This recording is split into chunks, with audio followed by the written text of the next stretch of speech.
This is Emily Patterson. I'm the Education Manager at Yovia. I'm going to be discussing the ins and outs of LinkedIn and Facebook as you use both sites for job searching. If you're not already on LinkedIn and you're looking for a job, you definitely need to be. It's a site that revolves exclusively around professional networking. LinkedIn has over 35 million members in over 140 industries. Most of them are adults, employed, and looking to create professional relationships. There's executives from all of the Fortune 500 companies on LinkedIn. Most of them have disclosed their resumes, what they do, and where they've worked in the past. So it's a target-rich environment, and it's definitely a major tool in the job search today.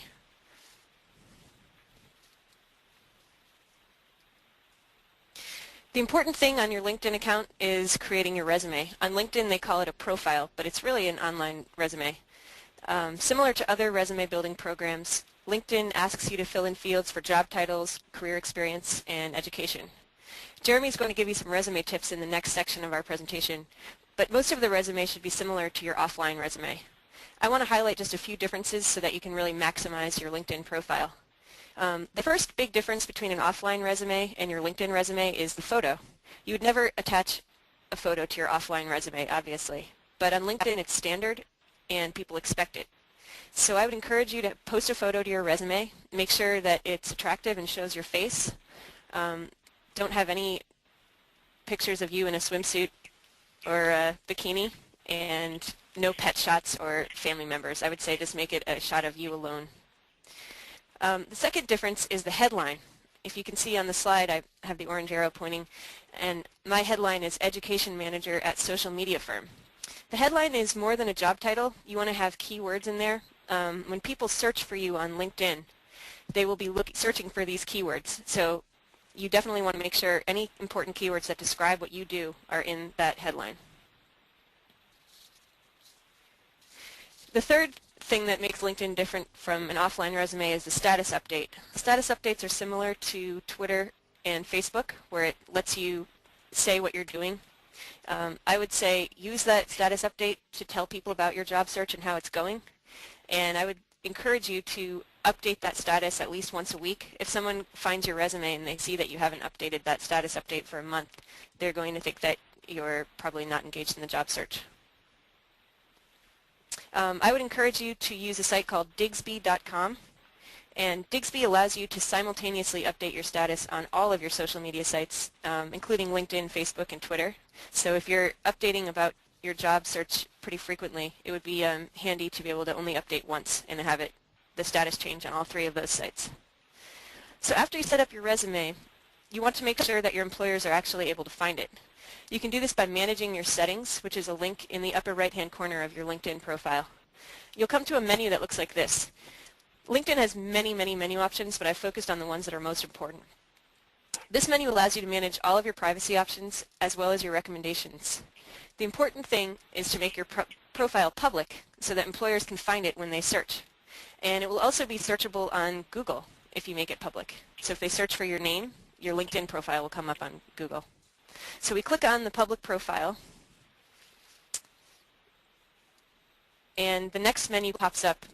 You can see it says Public Profile. This menu allows you to choose which part of your resume will be made available to the public. I suggest allowing your entire resume to be public because hopefully you're not putting anything on here that you don't want the public to see. At the top, you can also see the URL that belongs to your personal profile. LinkedIn often will assign a random series of numbers and letters as your personal URL. I suggest editing that URL in this menu so that your name is in the address field. Again, this makes your profile more easily searchable on Google and other sites.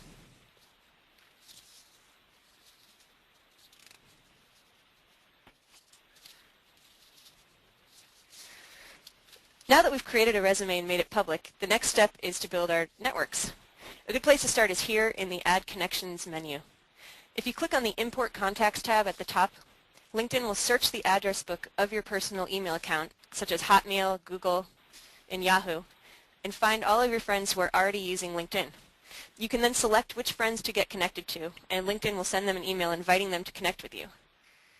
Once your friends accept the invitation, they will be automatically in your network. You can also invite friends who are not using LinkedIn to build a profile and connect with you. Now that we have a network, the next step is to ask your friends for recommendations. Recommendations should come from colleagues, bosses, professors, or fellow students, anyone who can vouch for your work. Recommendations are similar to the offline recommendations that you ask people for. The only difference is that they only need to be several lines long. They don't need to be a huge letter. So it's not that big a task for friends to do. Why is it important to have recommendations? According to LinkedIn, users who have recommendations on their profile are 3 times more likely to get contacted by employers who do LinkedIn searches. So it's really important that you get these recommendations. As Angela was saying, social media is a very reciprocal medium. It's very, I'll scratch your back if you'll scratch mine. So it's considered good form to write recommendations for the people who write them for you. And if a friend asks you to write a recommendation, please do write something unless you feel really uncomfortable endorsing that person. Now comes the fun part. Now that we've had your profile set up, we can really put LinkedIn to use. We have a resume in our network, and we want to start using that network to build relationships that could lead to a job. There are several ways to do this. People search is the first search function that you should become familiar with. It offers a ton of different search functions. I'm highlighting the ones that I use most frequently, but you can feel free to play around and see what comes up. So I want to search for people in my field. I type in social media. Again, this is why keywords are so important in your headline. I could enter my zip code to narrow the field, or I could search worldwide. I typed in my zip code in this example, but I'm actually going to search worldwide, and you'll see what comes up. So I search worldwide for social media, and I have over 100,000 connections for those keywords. It's unbelievable.